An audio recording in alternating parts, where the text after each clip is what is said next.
So today I'm going to make a layered enchilada dish. This is not authentic enchiladas, and I'm using one of two sauces that I created earlier in the day. I already posted a video for homemade red enchilada sauces. I'm using the gravy style one, and I'll show you in this video how I did it. But I'll also link my enchilada sauce recipe video below.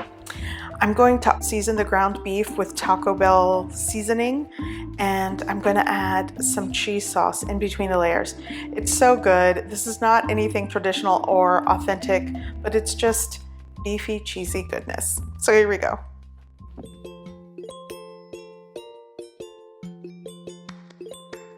First, I'm going to start with the enchilada sauce, and I'm taking a page right out of my cookbook. Here are the ingredients that I will be using for this chili enchilada sauce style gravy, and you can also check the description below. So what I'm going to do is add a 1/4 cup of cooking oil to a preheated pan that I have over medium heat, and now I'm going to sprinkle in a 1/4 cup of all-purpose flour. I'm just going to take a whisk and combine well.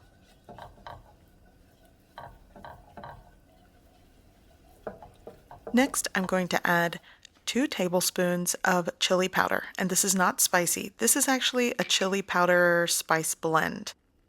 Here I added 1 teaspoon of garlic powder, a teaspoon of onion powder, and a 1/4 teaspoon of ground cumin. I'm just going to give that a good mix and combine. Now I'm going to add 1 tablespoon of chicken bouillon powder. You could also use beef. Little by little, I'm going to add 2 cups of water.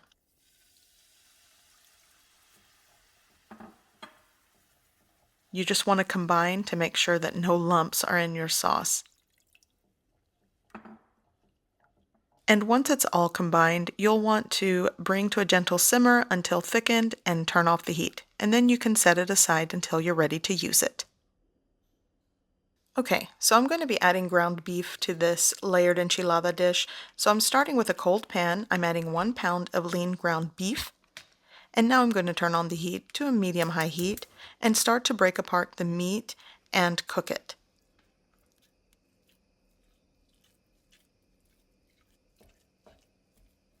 Now I'm going to add taco seasoning. You can season your ground beef however you like. I'm going to go with a Taco Bell style taco seasoning mix.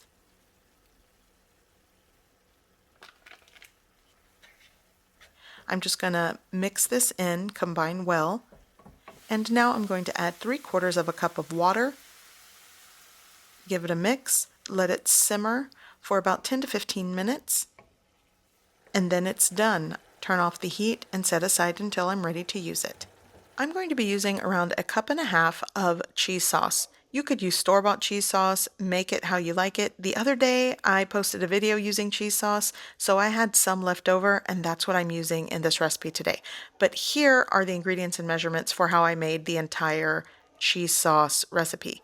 8-ounce block of Velveeta cheese, 4 ounces of sour cream, 1/3 cup of whole milk, some paprika, onion powder. I gave it a mix and it was done.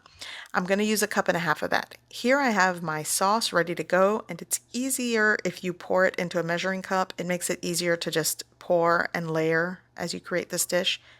I'm also going to be using 12 corn tortillas. These are cold. I didn't reheat these at all. These are just cold corn tortillas. I cut some to fit along my baking dish. Here I have 4 ounces of shredded cheese. Use the cheese of your choice. Today I'm going with mozzarella. So I'm going to add a small portion of my sauce to the bottom, kind of spread it around, and just place your corn tortillas as the first layer. If you're using a 9 by 13 baking dish, you're probably going to get around 2 layers for this recipe.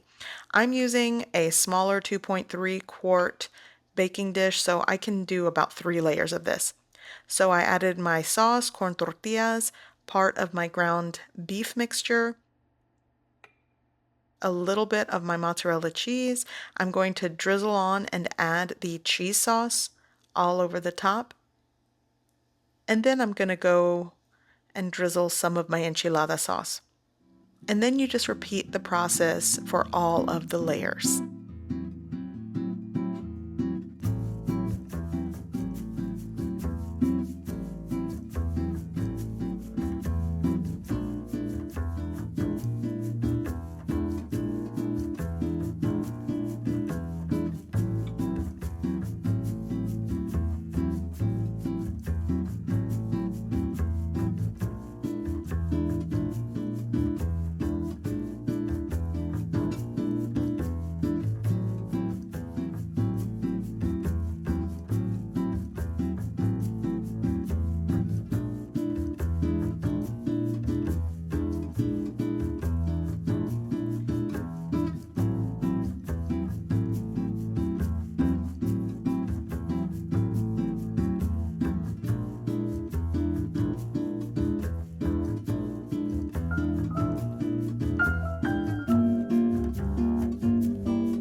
Okay, so my layered enchiladas are assembled. I'm going to cover with foil and bake covered at 375 degrees Fahrenheit for 35 to 40 minutes.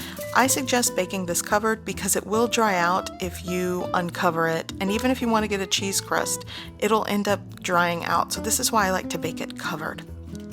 So now that my enchilada dish is done, I'm going to place it on the counter.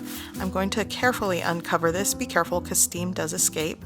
And I'm going to set and cool for 15 to 20 minutes. This is important because if you don't cool, it'll slide all over the place when you cut and serve. So I'm going to cut into this. It's been about 15 minutes. It might still need time to set, but I want to show you a slice of this. And you could also use ground turkey as your ground meat in this, or shredded chicken, and you definitely can top this with extra sour cream. You can do salsa, pickled jalapenos. It all works, and it's so good. I hope you give this recipe a try. I hope you like it, and thanks for watching.